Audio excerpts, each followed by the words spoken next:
Estamos aqui todos reunidos, né, para conversar sobre as eleições. Eu tenho muita saudade da Marta, confesso para vocês. A primeira vez que eu conversei com a Lula na minha vida, eu estava defendendo a Marta para ela. A gente teve uma boa discussão, uma boa e longa discussão a respeito disso. E ela falava que a Marta ia no mesmo cabeleireiro dela, né? Eu lembro direitinho dessa conversa. A Lula é chique, hein? A Lula exato. Mas eu ainda acho, cara, que a Marta teve vários vacilos na carreira, né? Já atropelando a pauta e já pautando. Mas ela é uma política que tem, assim, um recall muito bom, apesar de muita gente jovem realmente não lembra da prefeitura dela. Mas ela tem uma imagem residual que acho que é boa, assim como administradora mesmo da cidade. Acho que pode ajudar a fazer a frente ampla que o Lula tão almeja, assim, para a cidade de São Paulo. Acho que entre as opções disponíveis no mercado foi talvez a solução mais assim, inteligente e rápida. E, de certa forma, reabilita a Marta, que, apesar das críticas, ela sempre foi um quadro muito importante do Partido dos Trabalhadores, né? Fazia uma conversa com uma parte do eleitorado que o PT perdeu, né? E ela representava muito esse eleitorado classe média e tal, que sempre via, assim, ela uma madame, mas estava lá no PT e tudo mais. E a Marta sempre encarou, né? Acho que ela foi ruim só de comunicação, porque ela deixou colar uma taxa, não soube explicar algumas coisas do mandato dela. Mas tá aí, né, cara? Ninguém desfez as coisas que ela fez na cidade. Ela tem um legado. E é o que a Mitos fala, né? A periferia tem uma percepção de que ela foi uma boa prefeita e de que ela estava presente. Ia de Itaiê, mas colocava o sapatinho na lama, sabe? Não tinha medo de... E fazia o marketing disso, obviamente. Mas eu acho que, como a Dilma tá na China também, então tudo bem. Não vai ter que conversar com a Dilma no dia a dia. Acho que dá para tocar o dia a dia com a Marta na chapa. Eu queria voltar para... Eu já estava lendo aqui uma matéria da Carta Capital. Primeiro eu vou colocar aqui a eleição de 2016, onde realmente a esquerda tomou uma grande surra aqui em São Paulo, né? Quem não se lembra, a gente tinha aqui a esquerda, de certa forma... A esquerda estava desunida aqui em São Paulo, né? Então você tinha... não sei se estão conseguindo ver aqui, ó. O Dória ganhou no primeiro turno com 53,29%, o Haddad com 16%, depois veio o Russomano com 13%, e depois veio a Marta pelo PMDB. É bom a gente lembrar disso. E a Heloísa Erundina, que foi minha candidata, pelo pessoal com 3%. Então você vê aí, para você juntar a Marta e a Erundina, que seria hoje, né, de certa forma, o PT e o PSOL, seria 13%, entendeu? É muito irônico isso, e o Haddad hoje vai continuar como ministro. Só que eu ao mesmo tempo, eu estava vendo um outro dado... Mas e a eleição do Boulos? Você tem? Não, mas eu queria só terminar. Antes de você botar do Boulos, eu peguei aqui um outro dado que é muito louco, que tem a ver com o que a Mídia estava falando aí. Mesmo com a Marta tendo apenas, eu te fechei aqui, acho que cerca de 10%. Isso. Eu vou colocar aqui. Ela teve, para Parelheiros, que é uma região do extremo sul aqui da cidade. E bem populosa. E muito pobre, uma das regiões mais pobres de São Paulo. Teve 37% dos votos. Mais de um terço, tá bom demais. 28% do Dória e 17% do Haddad. Outro bairro pobre aqui de São Paulo, também da Zona Sul, no Grajaú, ela teve 31%, entendeu? Contra 30% do... Ou seja, esse negócio que o Luiz estava falando, e a Mídia também, essa questão do tal do recall, eu acho que o Boulos está contando muito com isso, né? Ela ainda está muito na memória. Vai abrir portas na campanha.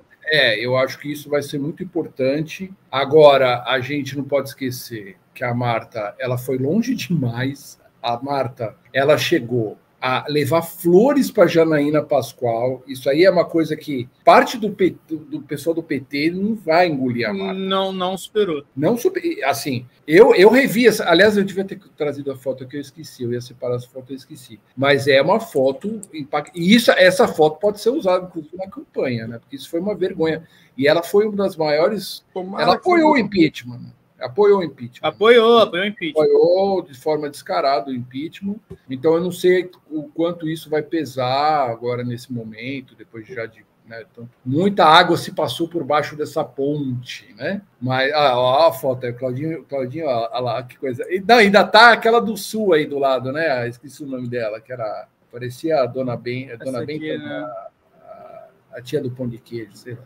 como é que esqueci o nome dela, uma gaúcha lá, que era senadora. Mas, pessoal, eu acho que isso, na realidade, é o que tem de trunfo. Porque nesse momento que a Marta está lá abraçando a Janaína e tal, o que estava acontecendo na cidade de São Paulo, com, em geral, o sentimento em relação ao PT, em relação à política, principalmente da classe média e tudo mais. Era essa ojeriza. Eu cansei de ouvir de muita gente, não dá mais, não vou votar nunca mais no PT e tal, acabou, né? Não, total. E tal. Então, acho que se a Marta souber, e ela não é, ela sabe falar muito bem, né? Se ela souber falar, olha, é exatamente isso, eu estava acreditando no que estavam falando, eu fui enganada, acho que é um bom exemplo para falar, tá vendo? Eu estava nesse ódio todo, neguei o próprio partido, mas por quê? Porque eu acreditei nessa história toda, como milhares de brasileiros, milhões de brasileiros acreditaram. Só que hoje em dia eu vendo, em retrospectiva histórica, os fatos, né? Hoje mesmo o Moro está aí mais balançando do que nunca, né? Exato. O Globo está mostrando as coisas lá dos processos dele com aquele personagem Tony Garcia, né? Mas eu acho que é um movimento interessante que apesar do outro lado, dá para ser criticado, é claro, mas dá para explicar e falar, tá vendo? Por isso que eu estou voltando. E acho que isso pode ser representativo, sabe? Volte para o PT. Exato. Volte como a Marta está voltando, faça esse movimento. Ela vai ser criticada, o pessoal no clube lá de elite dela vai torcer o nariz e tudo mais, mas é uma simbologia. Então, acho que simbolicamente é um movimento muito inteligente. Não, eu queria te ouvir aí no Rio, como é que o pessoal conhece bem a Marta? Como é que, assim, então você vê, assim, o pessoal, assim, a Marta era uma figura muito local, assim, uma figura muito paulistana, assim. Mas não, por causa do sobrenome, né? Tem o sobrenome, teve o escândalo do Relaxigosa, que foi assim que eu a conheci, inclusive. Lembrar que isso tem muito tempo também, eu era adolescente. O sobrenome dela, o Suplicy, tem muito peso, né? Todo mundo conhece a figura do Suplicy, ele é uma figura mitológica hoje que, trafega entre PT, PSOL e PDT com a maior facilidade do mundo. Mas eu queria trazer aqui, que a gente estava falando dos números, complementando o que o Luiz falou.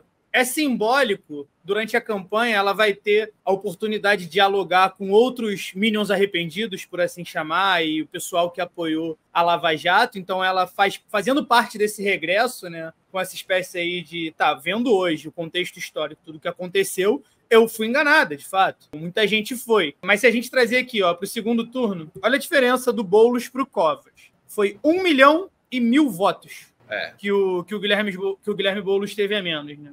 Então, eu acho que a Marta Suplicy, pelo peso dela, por já ter sido prefeita, é necessário, cara. Não é nem só vai ser legal, como o Boulos está falando aí de forma bem diplomática, né? Está falando que isso vai agregar. Não, isso não vai agregar, isso é necessário, Boulos. Como frente ampla é necessário, porque o Nunes já está no colo do Bolsonaro, praticamente. E ela sair também tem tudo isso. Aí eu achei curioso isso aqui, que aqui também tem o primeiro turno. E a gente vê como aumentou muito a diferença, que eram 700.000 votos apenas no primeiro turno. No segundo, Covas levou 300.000. Tá bom que o Covas também, da mesma forma da Marta, tem um sobrenome de peso absurdo para a Prefeitura de São Paulo, para o município de São Paulo, né? Então, acho que é necessário. No primeiro turno, no primeiro turno, que o Márcio França teve 13 e o Russomano teve 10, né? Foi muito. Votações consideráveis. E a maioria acabou indo mesmo para o Bruno Covas, né? Principalmente o Mamãe Falei, cara. Mamãe Falei.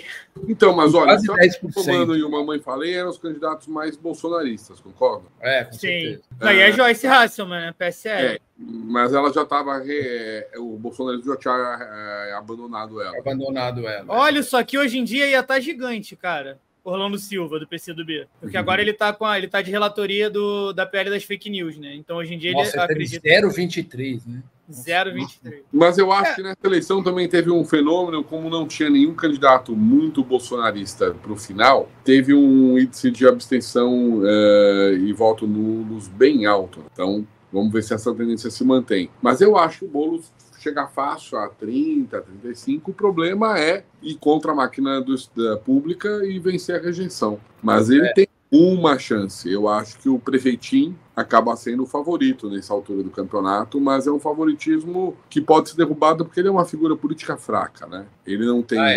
Os debates e tudo, eu acho que ele não segura. Eu acho, né? Vamos estar cedo aí. Mas aí pensa que se ele pega um vice extremamente bolsonarista, parece o Salles, Salles e Nunes. Parece que vai ser algum delegado, alguma coisa. Exato. Aí eu acho pode ficar muito feio, né?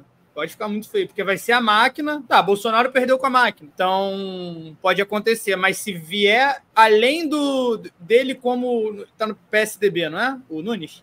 O Nunes está no PMDB. PMDB, perdão. PMDB. Se junta o PMDB com o PL, eu acho que ia ficar complicado. Se vem o Nunes, o Salles de vice, eu acho que ia ficar muito complicado. Tem uma terceira via, que é a Tabata, né? Que vocês também estão falando. E Datena. Tabata com vice de Datena, né? O vice de Datena eu não acredito que no final aconteça. Me surpreenderia. Mas eu não descarto também ter uma terceira candidatura que brigue muito para ir para o segundo turno. De repente, essa candidatura tira o prefeito. É o que a Tabata acredita. E, seria lindo. Ela e o Boulos, e daí ela ganha.